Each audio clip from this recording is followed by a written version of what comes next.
हमारी थीम है कि मॉडर्न लाइफस्टाइल में कैसे बीमारियां पैदा हो रही है।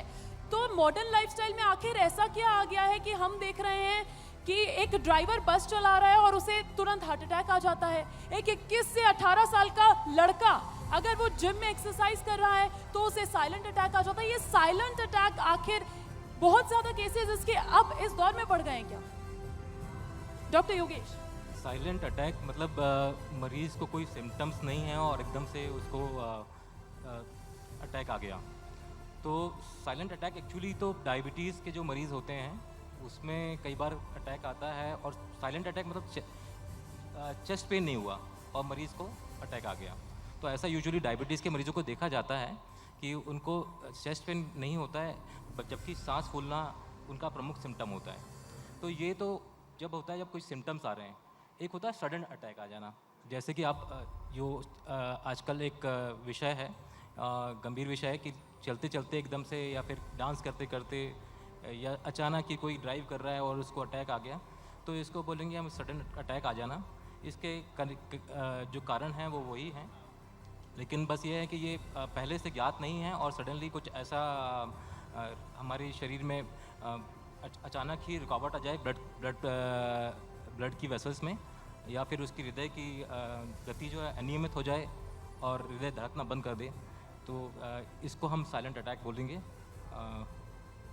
बिल्कुल डॉक्टर विक्रम, मेरा सवाल आपसे ये रहेगा कि साइलेंट अटैक जैसी जो चीज़ है इसको हम पहले से कैसे समझ सकते हैं, कैसे इसका आभास किया जा सकता है? क्योंकि जब हम हॉस्पिटल चले गए, टेस्ट हुआ, हमारा ईसीजी हुआ, तब तो हमें बहुत सारी जानकारियाँ मिल ही जाएंगी, लेकिन ये ऐसा है कि हम अपनी नॉर्मल लाइफस्टाइल में हैं, हम सुबह उठे हैं, हम ऐसे इसका कैसे आभास कर सकते हैं? वो सिम्टम्स अगर आप बता सकें तो।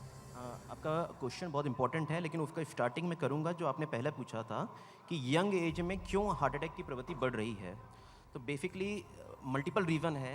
हमारी लाइफस्टाइल बहुत सेडेंटरी हो गई है। आजकल जितने भी जॉब्स हैं ये हम सिस्टम के सामने बैठे हुए जॉब करते हैं। हमारी फिजिकल एक्टिविटी लाइफ में बहुत कम हो चुकी है, जिसके कारण वेट गेन काफ़ी हमारा रेव्ड हो रहा है।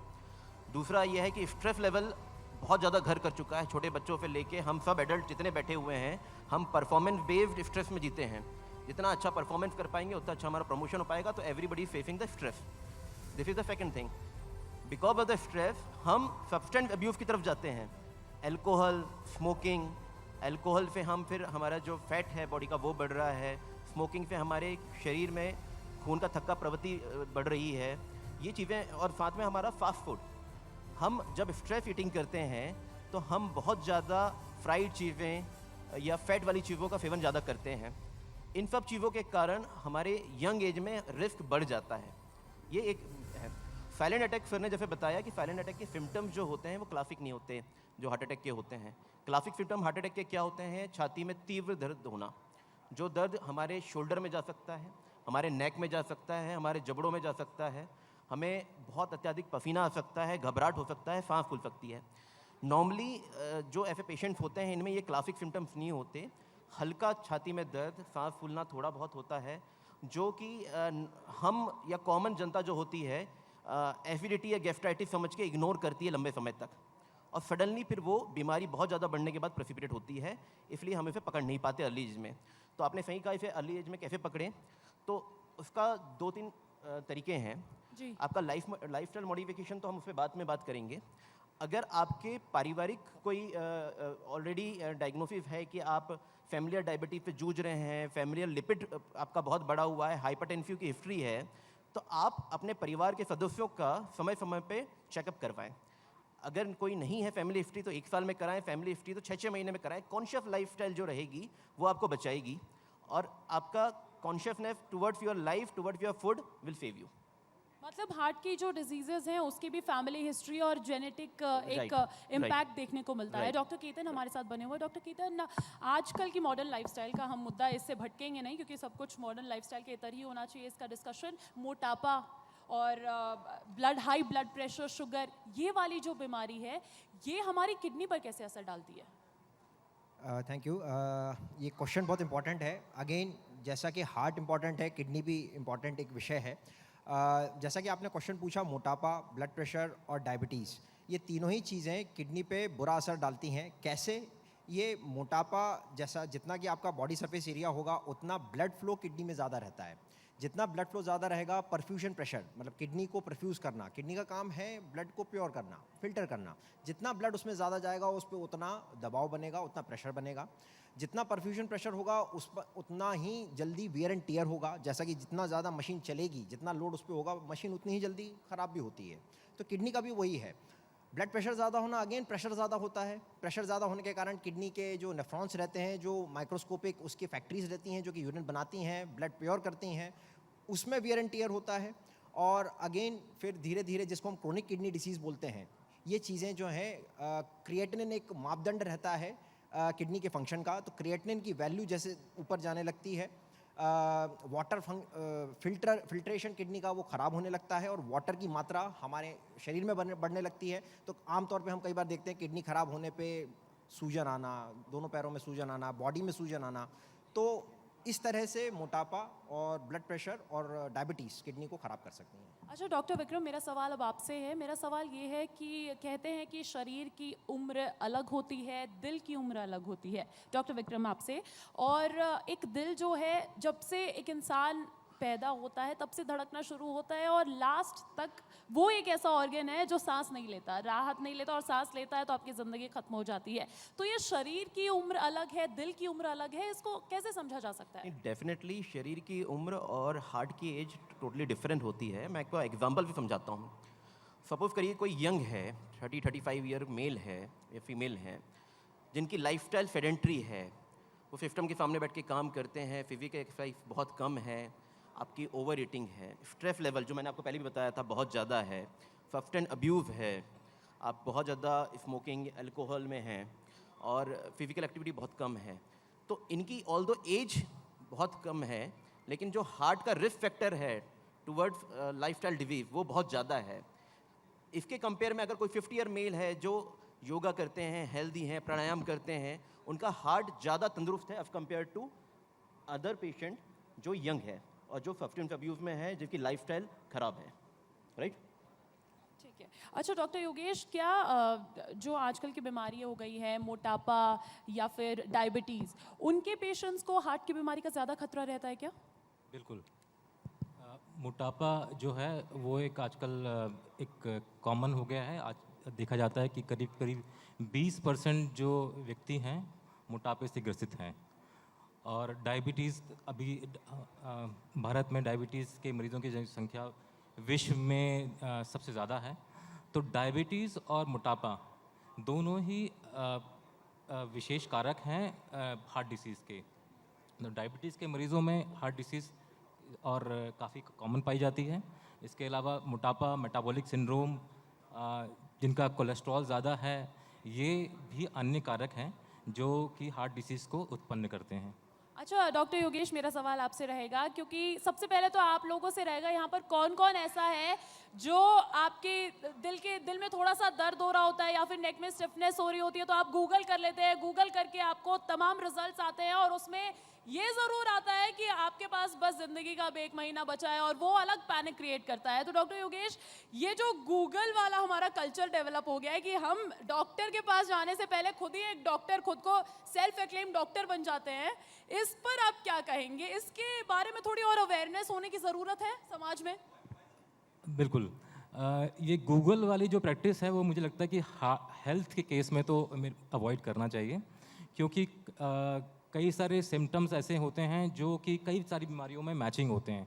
और यदि हम जो इम्पॉर्टेंट बीमारी है जैसे हार्ट की बीमारी है, यदि इसके सिम्टम्स इग्नोर कर देते हैं, जैसे कि कई बार हार्ट की बीमारी में कॉमन सिम्टम होता है कि गैस होना, तो यदि व्यक्ति सोचे कि गैस की शिकायत है और गैस का ही इलाज करते रहे, तो ऐसा हो सकता है कि वो हार्ट जैसी इंपॉर्टेंट बीमारी को मिस कर जाए। और जैसे कि बताया डॉक्टर विक्रम ने थोड़ी देर पहले कि इस तरह से कई बार हम कीमती समय खो देते हैं, और जब हमें अटैक आता है तब पता लगता है कि ये जो सिम्टम था वो हार्ट का था। तो मुझे लगता है कि ये गूगल जो है हेल्थ के केस में हमें इसको अवॉइड करना चाहिए, और जो भी सिम्टम्स हैं उसको नज़दीकी डॉक्टर हैं या एक्सपर्ट हैं उनकी सलाह लेना चाहिए। नहीं डॉक्टर योगेश, ये बात आपने बिल्कुल सही कही है। आमतौर पर गैस के भी ऐसे ही सिम्टम्स होते हैं जैसा हार्ट रिलेटेड इश्यूज़ के होते हैं, और मेरा ये पर्सनल एक्सपीरियंस रहा है।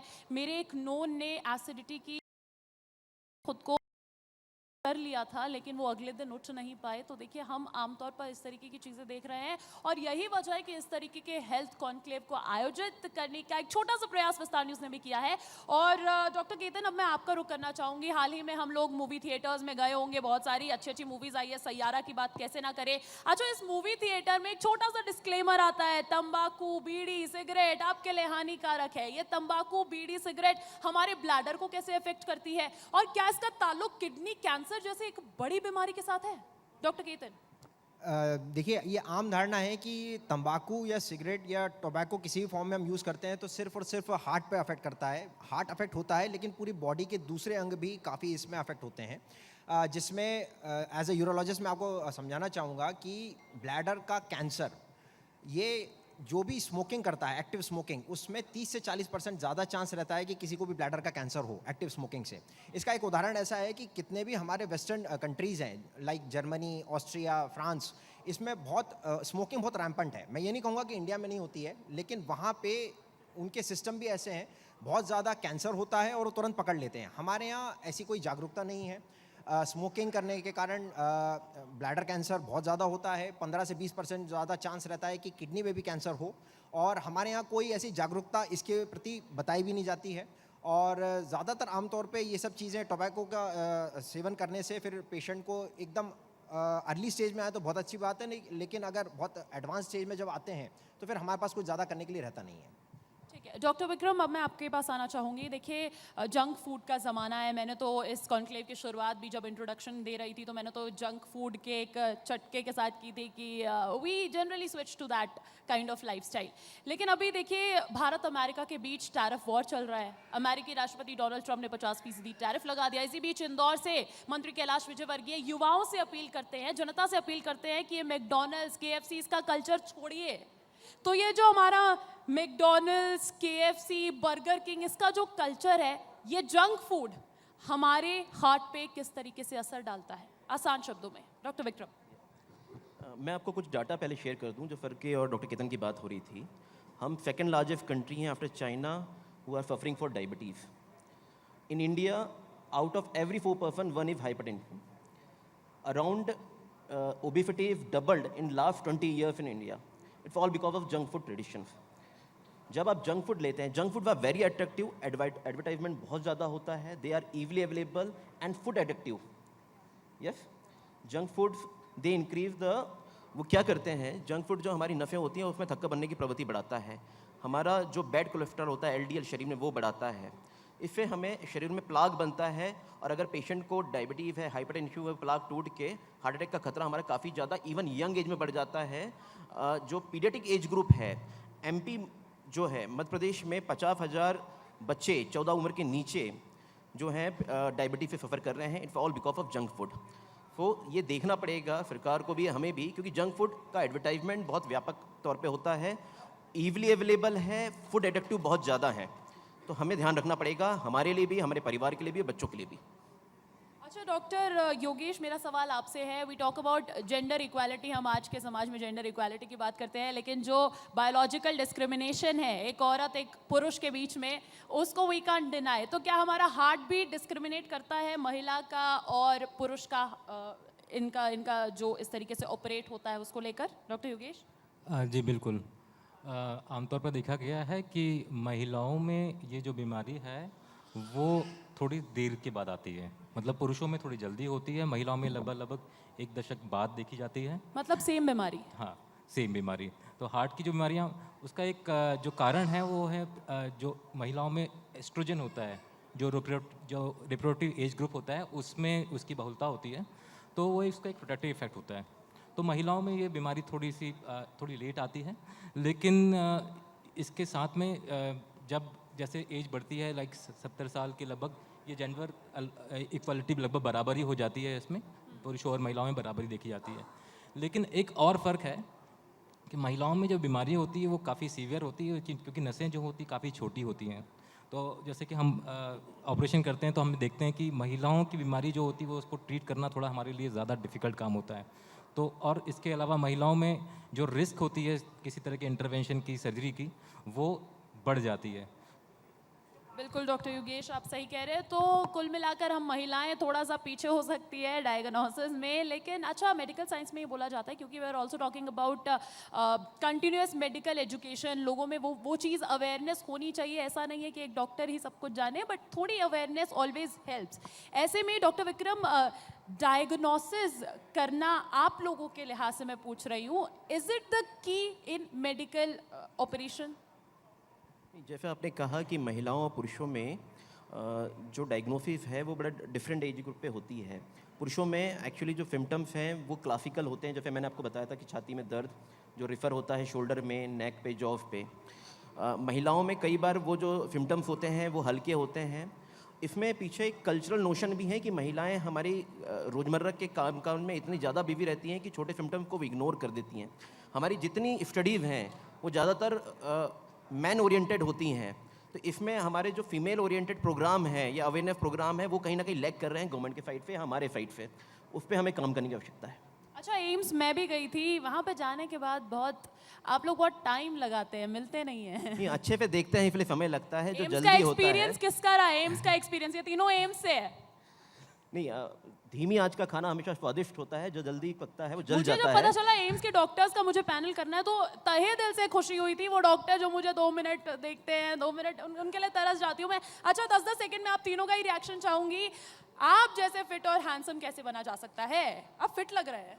10-10 सेकंड है आपके पास। पहले डॉक्टर केतन आपसे शुरुआत करते हैं। सबसे पहले तो आपने जो बोला कि एम्स में आपका एक्सपीरियंस मेरे ख्याल से पता नहीं कैसा क्या रहा है, लेकिन डेफिनेटली थोड़ा सा पॉपुलेशन ज़्यादा है हमारी और हमें मरीज़ भी थोड़े से ज़्यादा नंबर में कैटर करना पड़ता है, लेकिन इन केस हम चाहते यही हैं कि किसी को असुविधा ना हो।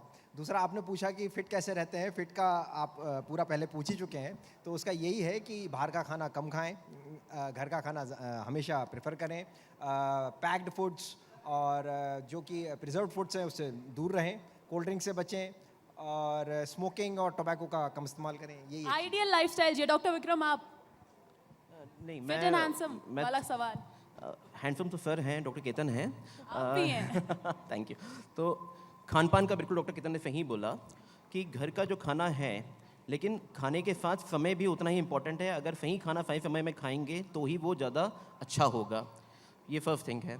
सेकेंडरी, आपकी सेडेंटरी लाइफस्टाइल होती है। हम एज अ सर्जन लंबे समय तक खड़े रहते हैं, लेकिन हम फिर भी समय निकाल के कोशिश करते हैं कि बीच में कुछ जो डाइट है वो हम अपना कवर करके रखें। फिजिकल एक्सरसाइज एक ऐसी चीज़ है जो लैग कर रही है और ये एक विशियस साइकिल होती है, क्योंकि एक बार आप स्ट्रेस रिलेटेड लाइफ जी रहे होते हैं तो फिर आप फिजिकल एक्टिविटी से खुद ही दूर भागने लगते हैं। अगर आपका एक बार काम करने में लग गया, आपका वेट गेन हो गया, आपका बीपी के मशीन हो गए, तो आप धीरे धीरे अपनी जो अच्छी हैबिट्स होती हैं उनसे दूर चले जाते हैं। ये आप सबने नोटिस किया होगा। डॉक्टर योगेश, आपका भी कोई रिएक्शन चाहूंगी। Doctor Vikram, physical exercise is the key, doctor Vikram का सीक्रेट है। डॉक्टर योगेश, आपका? पहले तो मैं आपके वो जो पहली वाली बात का उत्तर देना चाहूँगा कि भाई हम बहुत टाइम लगाते हैं। तो मैं यही बोलूँगा कि जहाँ दाम में कम और काम में दम हो तो वहाँ भीड़ मिलेगी। और शायद ये रीज़न है कि हम उतने ये बात आसानी से डॉक्टर योगेश, approachable ये नहीं हो बात मैंने पाते। मंच से यूं ही कह दी थी। ऑब्वियसली हम जानते हैं भारत में विश्वसनीय है एम्स, और एम्स का एक्सपीरियंस मेरा बहुत अच्छा रहा था। थोड़ी सी देरी तो चलती है, और बहुत बहुत शुक्रिया आप तीनों का बहुत अच्छी चर्चा करने के लिए।